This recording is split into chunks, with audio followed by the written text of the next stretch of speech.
Everyone, welcome to my channel.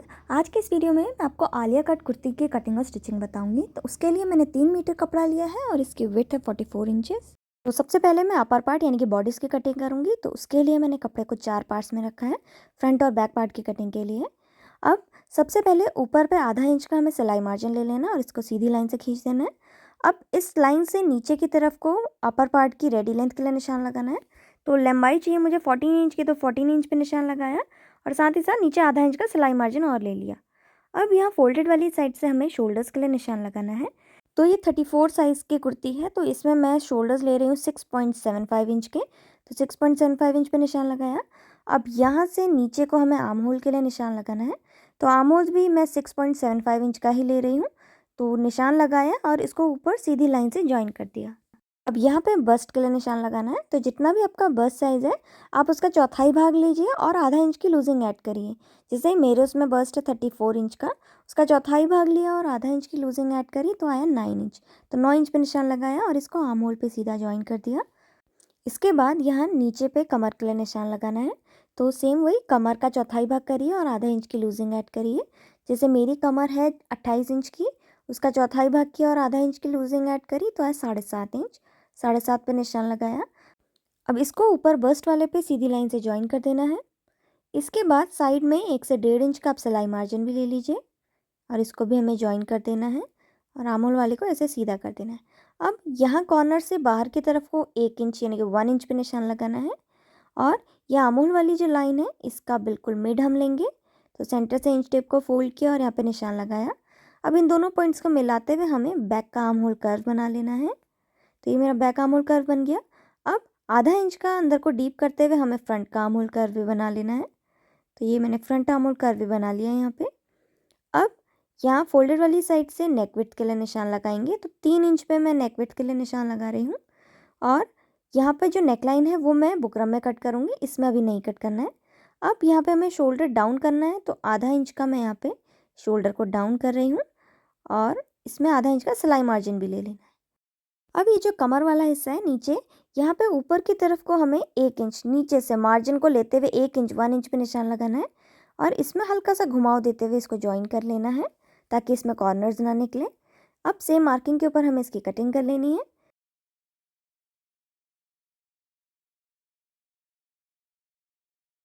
तो cutting यहाँ पे हो गई है। अब हमें इसमें से अंदर वाला जो पार्ट है उसको अलग हटा देना है, जो कि हमारा बैक वाला पार्ट बनेगा और इसको वापस से ऐसे ही हमें मिलाते हुए रखना है और इसके बाद इसका जो फ्रंट आर्म होल कर्व है इसकी कटिंग कर लेनी है।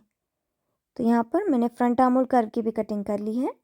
अब यहाँ फोल्डेड वाली साइड में नीचे कमर वाले हिस्से से ऊपर की तरफ को हमें 4.5 यानी कि 4.5 इंच पे यहाँ पे निशान लगाना है और इस पॉइंट को नीचे साइड में स्ट्रेट लाइन से हमें ज्वाइन कर देना है। तो ये मैंने यहाँ पे ज्वाइन कर लिया है। अब सेम मार्किंग के ऊपर ही हमें इसकी कटिंग भी कर लेनी है। तो ये फ्रंट पार्ट की कटिंग कंप्लीट हो चुकी है और ओपन होने के बाद ये कुछ इस तरह से दिखेगा। अब हमें यहाँ पे स्लीव्स की कटिंग करनी है। तो स्लीव्स के लिए मैंने यहाँ पे कपड़ा लिया हुआ है और यहाँ से ओपन वाली साइड है और यहाँ पे मैंने इस कपड़े को 4 पार्ट्स में रखा हुआ है और ये स्लीव की लंबाई है। तो जितने भी आपको स्लीव की रेडी लेंथ चाहिए उससे आप 2 इंच बढ़ा के लीजिए सिलाई मार्जिन के लिए और डबल फोल्ड करने के लिए। जैसे मुझे स्लीव की रेडी लेंथ चाहिए 18 इंच की, तो 2 इंच बढ़ा के यानी कि मैं 20 इंच का मैंने यहाँ पे लिया है। मैंने थोड़ा सा ज़्यादा लिया है क्योंकि बचा कुचा के जितना भी कपड़ा होगा मैं उसको डबल फोल्ड कर दूँगी। अब ये जो फोल्डेड वाली साइड है यहाँ से अंदर की तरफ को हमें स्लीव के विड्थ के लिए निशान लगाना है। तो देखिए जितना भी हमने यहाँ पे अपने फ्रंट या बैक पार्ट में जो आर्म होल की लंबाई ली थी ना, लेंथ ली थी, इससे 1 इंच बढ़ा के यहाँ पर हम लेंगे। तो मैंने 6.75 इंच के आर्म होल की लंबाई ली थी, तो अब यहाँ पे मैं 7.75 इंच पे लगा रही हूँ, 1 इंच बढ़ा के निशान। अब इस पॉइंट से नीचे 3 इंच पे हमें निशान लगाना है और इस पॉइंट को यहाँ फोल्डेड वाली साइड पे सीधी लाइन से ज्वाइन कर देना है पहले। तो ये मैंने यहाँ पे ज्वाइन कर दिया। अब आधा इंच का ऊपर को करते हुए हमें यहाँ पे बैक का आर्म होल कर्व बनाना है। तो ये बैक आर्म होल कर्व हो गया। अब आधा इंच का नीचे को करते हुए हमें यहाँ पे फ्रंट का आर्म होल कर्व बनाना है। तो ये हमारा फ्रंट का आर्म होल कर्व बन गया। अब यहाँ नीचे पे स्लीव की मोहरी के लिए निशान लगाना है। तो जितनी भी आई है उसका आधा करिए। तो मैं यहाँ पे 4.5 इंच पे करीब निशान लगा रही हूँ और इसको सीधा कर देना है। अब इस पॉइंट को ऊपर हमें सीधी लाइन से ज्वाइन कर देना है। तो ये मैंने यहाँ पे ज्वाइन कर लिया है। अब इसमें भी 1 से 1.5 इंच का हमें सिलाई मार्जिन ले लेना है और इसको नीचे की तरफ को ऐसे बाहर की तरफ को कर देना है। अब यहाँ पे हमें बैक वाले पार्ट की पहले कटिंग करनी है, बैक वाली स्लीव की। तो यहाँ पे मैंने बैक वाले पार्ट की कटिंग कर ली है और अब यहाँ पर फ्रंट के लिए हमें ये स्लीव को ओपन करते हुए इस तरह से रखना है और इसके बाद इसका जो फ्रंट आर्म होल कर्व है अब हमें इसकी कटिंग करनी है। स्लीव की भी यहाँ पे कटिंग हो चुकी है। अब ये हमें इसकी स्टिचिंग करनी है, तो स्टिचिंग कैसे करनी है वो बता देती हूँ। तो मैंने यहाँ पे फ्रंट वाला पार्ट लिया है और अब इसकी नेकलाइन पहले हम बनाएंगे। तो नेकलाइन बनाने के लिए मैंने यहाँ पे एक बुकरम का टुकड़ा लिया हुआ है और इसको बिल्कुल सेंटर से पहले हमें फोल्ड करना है। उसके बाद फोल्डेड वाली साइड से 3 इंच पे नेक विड्थ के लिए एक निशान लगाएंगे और नेक की जो डेप्थ है वो मैं यहाँ पर 6.5 इंच के करीब ले रही हूँ। अब यहाँ पे आपको जो भी नेकलाइन का शेप बनाना है वो बना लीजिए। नेकलाइन का शेप बनाने के बाद 1 इंच का हमें और मार्जिन ले लेना है। अब सेम मार्किंग के ऊपर हमें कटिंग कर लेनी है। तो ये मैंने यहाँ पे कटिंग कर ली है और अब हमें इसको कपड़े में चिपकाना है।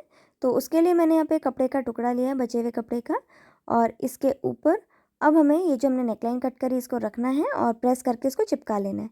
तो ये मैंने चिपका लिया है। अब बाहर पे आधा इंच का मार्जिन लेते हुए इसको कट कर लेना है। तो देखिए यहाँ पे मैंने इसकी कटिंग भी कर ली है। अब इसको बिल्कुल सेंटर से हमें फोल्ड करना है और इसका जो सेंटर है उसको मार्क कर लेना है। अब यहाँ पे मैंने फ्रंट वाला पार्ट लिया हुआ है और नेकलाइन देखिए मैंने साइड से इसको फोल्ड करके पहले स्टिच कर लिया है। अब नेकलाइन का सेंटर जो है वो टॉप वाले पार्ट के सेंटर से मिलाते हुए रखना है और यहाँ से बुकरम से मिलाते हुए हमें सिलाई लगा लेनी है। तो यहाँ पे देखिए मैंने इसमें सिलाई लगा ली है। अब सेम आधा इंच का मार्जिन लेते हुए हमें इसको कट कर लेना है। तो ये मैंने कटिंग कर ली है। अब इसमें हमें यहाँ पे छोटे छोटे से कट्स लगा लेने हैं जो आधा इंच का मार्जिन हमने लिया था उस पर। और इसमें कट्स लगाने के बाद इसको हमें पीछे की तरफ यानी कि रॉन्ग साइड की ओर को पलट देना है और अब इसकी नेकलाइन में हम प्रेस कर लेंगे ताकि अच्छे से फिनिशिंग आ जाए। देखिए मैंने नेकलाइन में प्रेस करके फिनिशिंग दे दी है। अब मैं यहाँ पे एक लेस ले रही हूँ और लेस को इसकी नेकलाइन में इस तरह से लगाते हुए मैं यहाँ पे स्टिच कर लूँगी। तो ये देखिए मैंने इसकी नेकलाइन में लेस को स्टिच कर लिया है। अब इसका जो बॉटम वाला पार्ट है यहाँ पर इसकी हमें कटिंग करनी है, जो घेर आएगा। तो उसके लिए मैंने यहाँ पे कपड़ा लिया हुआ है और ये देखिए एक पार्ट छोटा लिया है, एक पार्ट बड़ा लिया हुआ है मैंने। और जो छोटा वाला पार्ट है वो बैक वाला पार्ट है और जो नीचे का बड़ा वाला पार्ट है वो फ्रंट वाला पार्ट है। अब जो बैक वाला पार्ट है जो छोटा है इसकी लंबाई मैंने ली है 35 इंच की। ये आप अपने अकॉर्डिंग हाइट के अकॉर्डिंग ले सकते हैं, सब मार्जिन इंक्लूडेड है डबल फोल्ड करने का भी। अब जो नीचे वाला पार्ट है यानी कि फ्रंट का है वो हमारा 4.5 इंच बड़ा होना चाहिए बैक वाले पार्ट से, क्योंकि हमने जो front part upper part cut किया था ना उसमें 4.5 इंच पे निशान लगा के कट किया था। अब देखिए मैं बैक वाला पार्ट जो है इसको हटा रही हूँ अभी और ये फ्रंट वाले पार्ट को ले रही हूँ। अब फ्रंट वाले पार्ट को हमें बिल्कुल सेंटर से विड्थ वाइज हमें इसको फोल्ड कर देना है। इसको साइड को करके आपको थोड़ा सा दिखा दे रही हूँ ताकि इसमें मार्किंग क्लियरली दिख जाए। अब देखिए यहाँ पे ओपन वाली साइड है, तो ओपन वाली साइड से नीचे की तरफ को 4.5 इंच पे यानी कि जितना भी कपड़ा आपने एक्स्ट्रा बढ़ाया था उतने पे निशान लगाना है और इसको फोल्डेड वाली साइड में सीधी लाइन से ज्वाइन कर देना है। अब सेम मार्किंग के ऊपर हमें इसकी कटिंग कर लेनी है। तो यहाँ पे देखिए मैंने इसकी कटिंग कर ली है। अब इसको ओपन करके रखना है और ओपन करने के बाद इसका जो ये कमर वाला हिस्सा है इसमें हमें पूरे में प्लीट्स डाल लेनी है। तो इसमें छोटी छोटी सी आप पूरे में प्लीट्स या फिर गैदर्स इसमें डाल लीजिए, फिर इसमें सिलाई लगा लेनी है। तो देखिए मैंने यहाँ पे इसमें छोटी छोटी सी प्लीट्स डाल ली है और प्लीट्स डालने के बाद इसको हमारे अपर वाले यानी कि फ्रंट पार्ट के कमर के जितना बनाना है। तो देखिए बराबर है। अब अपर पार्ट को इसके ऊपर पलट के रखना है और यहाँ पर दोनों के कमर वाले हिस्से में सीधी सिलाई लगा के ज्वाइन कर देना है। तो देखिए मैंने इसके कमर वाले हिस्से को यहाँ पे ज्वाइन कर दिया है और ये कुछ इस तरह से दिखेगा। अब मैं लेस ले रही हूँ और लेस को इसके कमर पे इस तरह से हमें स्टिच कर देना है। अब सेम इसी तरह से हमें अपना बैक वाला पार्ट बनाना है, बस बैक वाले पार्ट में से टेढ़ा नहीं होगा, बस सीधा सीधा डिज़ाइन होगा। तो देखिए ये मैंने बैक वाले पार्ट को भी बना लिया है। इसकी नेकलाइन बना ली है राउंड शेप की और यहाँ पे कमर में गैदर्स डाल के ज्वाइन कर दिया है दोनों पार्ट्स को। अब बैक वाले को इसके ऊपर पलट के हमें यहाँ पे रखना है और पलट के रखने के बाद इसके जो शोल्डर्स हैं इसमें सिलाई लगा लेनी है। तो देखिए शोल्डर्स भी मैंने यहाँ पे स्टिच कर लिए हैं। अब इसमें स्लीव हमें बनानी है, तो उसके लिए मैं इसको ओपन करते हुए यहाँ पे इस तरह से रख रही हूँ।